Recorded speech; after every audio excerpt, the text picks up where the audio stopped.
ഒരു മകൻ്റെ പക അത് എത്ര വർഷത്തോളം കൊണ്ടുപോകാൻ പറ്റും എന്നുള്ളൊരു വാർത്തയാണ് ഇപ്പോൾ വന്നിരിക്കുന്നത്. അമ്മയെ തല്ലിയ ആളെ 10 വർഷത്തിന് ശേഷം തേടി പിടിച്ച് വകവരുത്തി എന്നുള്ളതാണ് വാർത്ത. എന്താ ചേട്ടാ സംഭവം?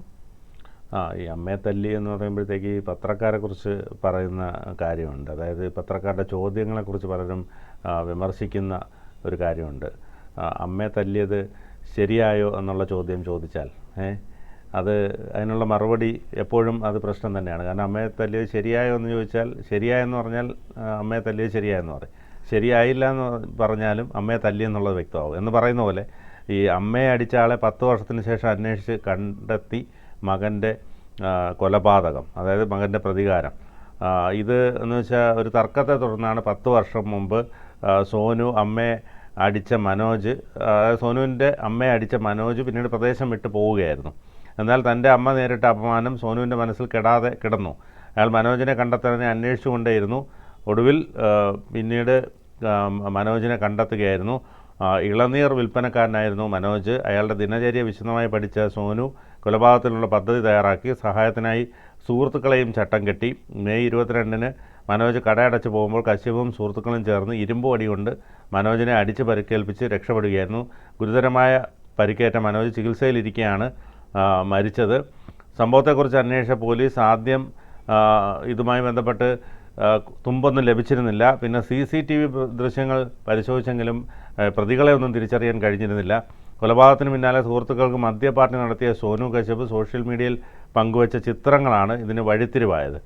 അപ്പോൾ ഇത് സംഭവം നടക്കുന്നത് അതായത് ഉത്തർപ്രദേശിലാണ്, ലക്നൌവിൽ.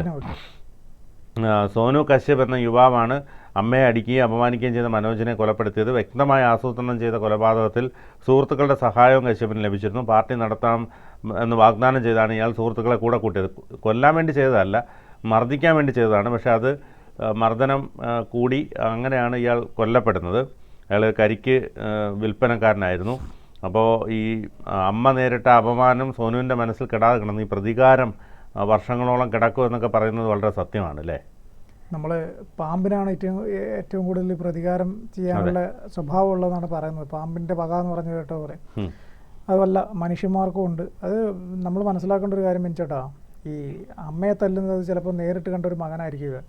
നമ്മൾ സിനിമകളിൽ കണ്ടിട്ടില്ലേ, മക്കളുടെ മുന്നിൽ വെച്ചിട്ട് അച്ഛനെയോ അമ്മയോ എങ്ങനെയാണ് കിരീടം എന്ന് പറഞ്ഞ സിനിമ എങ്ങനെയാണ് മോഹൻലാൽ എന്ന് പറയുന്ന ഒരാളുടെ ജീവിതം തന്നെ മാറ്റിമറിച്ചൊരു സിനിമയല്ലേ. അതിൽ അച്ഛനെ തല്ലുന്ന കണ്ടപ്പോൾ അതിനിടയിൽ കയറി ഇടപെട്ടിട്ട് ആ ഗുണ്ടയ്ക്ക് നേരെ രണ്ടെണ്ണം കൊടുത്ത് പിന്നെ അങ്ങനെ തീരുമാനമായി. അയാളുടെ ജോലി വരെ പോകുന്ന ജോലി വരെ പോകുന്ന ഒരു സിറ്റുവേഷനിലേക്ക് പോയി, വീട്ടിൽ നിന്ന് പുറത്താകുന്ന അങ്ങനെ ഒരു സിനിമാ കഥ നമുക്ക് നമ്മുടെ മുന്നിലുണ്ട്.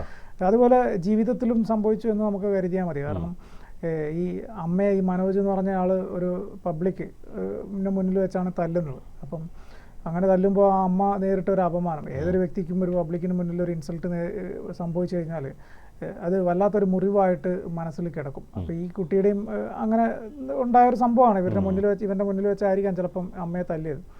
അതൊക്കെ കഴിഞ്ഞിട്ട് ഈ മനോജ് എന്ന് പറഞ്ഞ ആൾ അവിടുന്ന് പോയി, പിന്നെ വേറെ ഏതോ ഒരു നാട്ടിൽ പോയി താമസവും കാര്യങ്ങളൊക്കെ ആയി. പിന്നെ ഇവന് കുറേ നാളായിട്ട് അന്വേഷിച്ചിട്ട് കണ്ടെത്താൻ സാധിച്ചില്ല. പിന്നീട് ഇപ്പോൾ ഒരു 3 മാസം മുമ്പം കണ്ടാണ് ഈ മനോജിനെ കണ്ടെത്തിയത്. കരിക്ക് കച്ചവടമായിട്ട് ഒരു നാട്ടിൽ നിൽക്കുന്നു. പിന്നീട് കരിക്ക് കച്ചവടക്കാരനായ മനോജിൻ്റെ ദിനചര്യകൾ എന്തൊക്കെയാണ്, എത്ര മണിക്ക് വരുന്നുണ്ട്, എത്ര മണിക്ക് പോകുന്നുണ്ട്, ആരെങ്കിലും കൂടെ വരുമ്പോഴും പോകുമ്പോഴും കൂടെ ഉണ്ടാവാറുണ്ടോ, അതിൻ്റെ ഇടയിൽ വേറെ എവിടെയെങ്കിലും കയറുന്നുണ്ടോ, അതോ വീട്ടിൽ നിന്ന് നേരെ ഇവിടെ വന്ന് കരിക്ക് കച്ചവടം നേരെ വീട്ടിലേക്കാണോ, അതോ വേറെ എവിടെയെങ്കിലും പോകുന്നുണ്ടോ തുടങ്ങി കുറേ ദിവസത്തെ അദ്ദേഹത്തെ വാച്ച് ചെയ്തതിന് ശേഷമാണ് അടി കൊടുക്കാൻ തീരുമാനിക്കുന്നത്. അപ്പോൾ അടി കൊടുക്കാൻ തീരുമാനിച്ച സമയത്ത് കുറച്ച് കൂട്ടുകാരെയൊക്കെ കൂട്ടി നമുക്ക് ഒരുമിച്ച് ചെന്ന് അടി കൊടുക്കാം, ഞാൻ ഒറ്റക്കായി പോകണ്ടല്ലോ എന്ന് പറഞ്ഞിട്ട് അവരെയും കൂടെ കൂട്ടി നിങ്ങൾക്ക് പാർട്ടി തരാം എന്ന് പറഞ്ഞിട്ടാണ് പോകുന്നത്. പോയ വഴിക്ക് ഇരുമ്പ് വടിയൊക്കെ കൊണ്ടാണ് ചെല്ലുന്നത്. ആ ഇരുമ്പ് വടിയൊക്കെ കൊണ്ട് ചെന്ന് അടി കൊടുത്തപ്പോൾ എവിടെയോ എന്തോ ഒരു തകരാറ് പറ്റി. കുറച്ച് ദിവസം ആശുപത്രി കിടന്നതിന് ശേഷം ആണ് മരിക്കുന്നത്. ഈ മരണമൊക്കെ കഴിഞ്ഞതിന് ശേഷം ഈ കേസ് നടത്തണമല്ലോ, കേസ് ഉണ്ടാവുമല്ലോ. അപ്പോൾ പോലീസ് ഈ പ്രതി ആരാണെന്നുള്ള അന്വേഷണം കുറേ നാളായി ഇവർ നടത്താൻ തുടങ്ങിയത്. മെയ് 22 നടന്ന സംഭവമാണ്. അപ്പോൾ പോലീസ് അന്വേഷണത്തിൽ എവിടെയും ആരാണ് തല്ലിയെന്നുള്ളതിനൊരു തുമ്പം കിട്ടാതെ വന്നു. മാത്രമല്ല CCTV പരിശോധിച്ചിട്ട് കുറച്ച് ആളുകളെ കണ്ടു എന്നല്ലാതെ അത് ആരാണ് എന്താണ് എന്നുള്ളതിനെ കുറിച്ചൊന്നും ഒരു ധാരണയില്ലാതെ അപ്പോൾ ഈ സമയത്ത് എങ്ങനെയോ പോലീസിൻ്റെ ശ്രദ്ധയിൽപ്പെട്ട ഒരു സോഷ്യൽ മീഡിയ പോസ്റ്റാണ്. അതായത് ഈ സോനു എന്ന് പറഞ്ഞ മകൻ ഈ അടിയൊക്കെ കഴിഞ്ഞതിന് ശേഷം കൊണ്ടുപോയിട്ട് ബാറിൽ പോയി മദ്യസൽക്കാരമൊക്കെ നടത്തിയിട്ട് ആ സമയത്ത് എടുത്തൊരു ഫോട്ടോ സോഷ്യൽ മീഡിയയിൽ പോസ്റ്റ് ചെയ്ത്. ഇപ്പം സോഷ്യൽ മീഡിയ ഒരു അന്വേഷണത്തിന് തെളിവായി മാറിയത് എങ്ങനെയാണെന്ന് മനസ്സിലായില്ലേ? അപ്പോൾ അതാണ് നമ്മൾ സോഷ്യൽ മീഡിയയെ ഉപയോഗിക്കുമ്പോൾ വളരെ കെയർഫുള്ളായിട്ട് ഉപയോഗിക്കുക. അത് നമ്മളെ തിരിഞ്ഞു കൊത്താൻ മാത്രം കഴിവുള്ള ഒരു പാമ്പായിട്ട് നമ്മൾ കരുതുക സോഷ്യൽ മീഡിയ. നമ്മളതിനകത്ത് നമ്മൾ പറയുന്നത് ചെയ്യുന്നതായ കാര്യങ്ങളൊക്കെ ഒരുപക്ഷെ പിന്നീട് എപ്പോൾ വേണമെങ്കിലും നമുക്ക് തിരിച്ചു കുത്താം എന്നുള്ളത് നമ്മൾ ചിന്തിക്കും. അപ്പോൾ അങ്ങനെ സോഷ്യൽ മീഡിയയിൽ നിന്ന് കിട്ടിയൊരു ഫോട്ടോയാണ് പിന്നീട് ഈ പയ്യനിലേക്ക് എത്തുന്നതും ഇവൻ്റെ കൂട്ടുകാരനിലേക്ക് എത്തുന്നതും. അവരെ 1-2 പേരെ വിളിച്ച് ചോദ്യം ചെയ്തപ്പോഴാണ് ഇങ്ങനെ സോനുവാണ് ഞങ്ങളെ കൊണ്ടുപോയത്, സോനുവാണ് ഇങ്ങനെ അയാളെ തല്ലാൻ പറഞ്ഞത്, ഇതാണ് മാറ്റർ എന്ന് പറഞ്ഞു. സോനുവിനെ വിശദമായിട്ട് ചോദിച്ചപ്പോൾ സോനു പറഞ്ഞു ഇങ്ങനെയാണ് 10 വർഷം മുമ്പേ ഒരു പബ്ലിക്കിനെ നടുക്ക് വെച്ചിട്ട് എൻ്റെ അമ്മയെ അയാൾ മർദ്ദിച്ചിട്ടുണ്ടായിരുന്നു, പിന്നീട് ഈ നാട്ടിൽ നിന്ന് അയാൾ പോയതാണ്. അപ്പോൾ ഞാൻ യാദൃശ്ചികമായിട്ട് കുറച്ച് നാളുകൾക്ക് മുമ്പ് ഇന്ന ആ സ്ഥലത്ത് ഇയാളുണ്ടെന്ന് ഞാൻ അറിഞ്ഞു, അപ്പം എൻ്റെ അമ്മയെ തല്ലിയാണ് ഞാൻ പ്രതികാരം ചെയ്തതാണ് എന്ന് പറഞ്ഞു. എന്തായാലും ആൾ മരിച്ചു പോയത് കൊണ്ട് തന്നെ വലിയ കേസുണ്ടാവും, വധശ്രമം കേസ് എന്തായാലും ഉണ്ടാവും. വധശ്രമം അല്ല അല്ലേ, കൊലപാതക കേസ് വരും. കൊലപാതക കേസ് വരുമ്പോൾ സ്വാഭാവികമായിട്ടും ഒരുപാട് പേര് കുടുങ്ങും. കാരണം ഈ കൂട്ടുനിന്ന സുഹൃത്തുക്കളും ഒക്കെ തന്നെ, കാരണം ഈ സുഹൃത്തുക്കൾ പാർട്ടി നടത്താം എന്ന് ഏറ്റതിൻ്റെ അടിസ്ഥാനത്തിലാണല്ലോ പോയി മർദ്ദിച്ച് കൊലപ്പെടുമെന്ന് ഒരു പക്ഷേ പ്രതീക്ഷിച്ചിട്ടുണ്ടാവില്ല. ഗൂഢാലോചന കേസ് വരും, അതിൽ പങ്കെടുത്തവരെല്ലാം തന്നെ പ്രതികളാകും. അങ്ങനെ ഒരുപാട് പ്രശ്നങ്ങളിലേക്ക് കാര്യങ്ങൾ എത്തി നിൽക്കും. ഏതായാലും പോലീസ് അന്വേഷണം ഊർജിതമായി തന്നെ നടക്കുകയാണ്. ഈ 10 വർഷത്തിന് ശേഷമാണ് ഈ അരുംകൊല എന്നുള്ളതാണ് യാഥാർത്ഥ്യം. ഈ അമ്മ ഇത് പ്രതികരിച്ചിട്ടില്ല എന്നാണ് അറിയാൻ കഴിയുന്നത്. അതുകൊണ്ട് തന്നെ കാരണം ഇത്തരത്തിൽ അമ്മ അതൊക്കെ വിട്ടുപോയതാണ്, പക്ഷേ മകനത് ഓർത്തു വെച്ചിരുന്നിട്ട് ഇത്രയും വർഷങ്ങൾക്ക് ശേഷം ചെയ്യുകയാണ്. ഒരുപക്ഷെ അമ്മ ഇനിയിപ്പോൾ വളരെ വിഷമിക്കുന്നുണ്ടാവും ഇതിൻ്റെ ആവശ്യമില്ലായിരുന്നു എന്ന രീതിയിൽ. കാരണം മകൻ ഇനിയിപ്പോൾ ജയിലിലൊക്കെ ആവുന്ന ഒരവസ്ഥ കാണേണ്ടി വന്നല്ലോ. അപ്പോൾ തനിക്ക് വേണ്ടിയാണ് ഇങ്ങനെ ചെയ്തതെന്ന് അറിയുമ്പോൾ അമ്മയുടെ മനസ്സ് ഒരുപാട് വേദനിക്കും.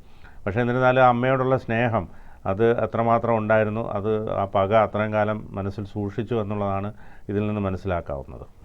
അതാ പറഞ്ഞ ഈ മക്കൾക്ക് ഞാൻ ഇതിനു മുമ്പ് ഉണ്ടായ ടോക്കിൽ പറഞ്ഞിട്ടുണ്ട്, അമ്മയോടുള്ള സ്നേഹത്തോളം മറ്റൊന്നിനോടും സ്നേഹം വരില്ല. അല്ലെങ്കിൽ അമ്മ എന്ന ഒരു വാക്കിനോളം നമുക്ക് നൽകുന്ന ഒരു റെസ്പെക്റ്റ്, അല്ലെങ്കിൽ ആ വാക്കിന് നമ്മൾ നൽകുന്ന ഒരു ബഹുമാനം, അവരോട് നമ്മൾ കാണിക്കുന്ന ഒരു സ്നേഹം, അതിനപ്പുറത്തേക്ക് വേറെ ഒന്നിനോടും നമുക്ക് അത്രയും ഇഴയെടുപ്പം കാണില്ല എന്നുള്ളതാണ് ഒരു വസ്തുത. ഇവിടെ ആ പയ്യൻ്റെ കാര്യത്തിലാണെങ്കിലും അത് തന്നെയാണ്. ഒരുപക്ഷെ അച്ഛനുണ്ടോ എന്നതിനെക്കുറിച്ച് നമുക്ക് കൃത്യമായിട്ട് ധാരണയില്ല. പക്ഷേ അമ്മയാണ് അവൻ്റെ എല്ലാ കാര്യങ്ങളും നോക്കിയിരുന്നത് എന്നാണ് നമുക്കറിയാവുന്ന വിവരം. അപ്പോൾ അമ്മയ്ക്ക് ഇങ്ങനെ ഒരു സംഭവം, ഒരു അപമാനം നേരിടേണ്ടി വന്നതിൽ ഏറ്റവും കൂടുതൽ വേദനിച്ചവൻ അവനാണ്.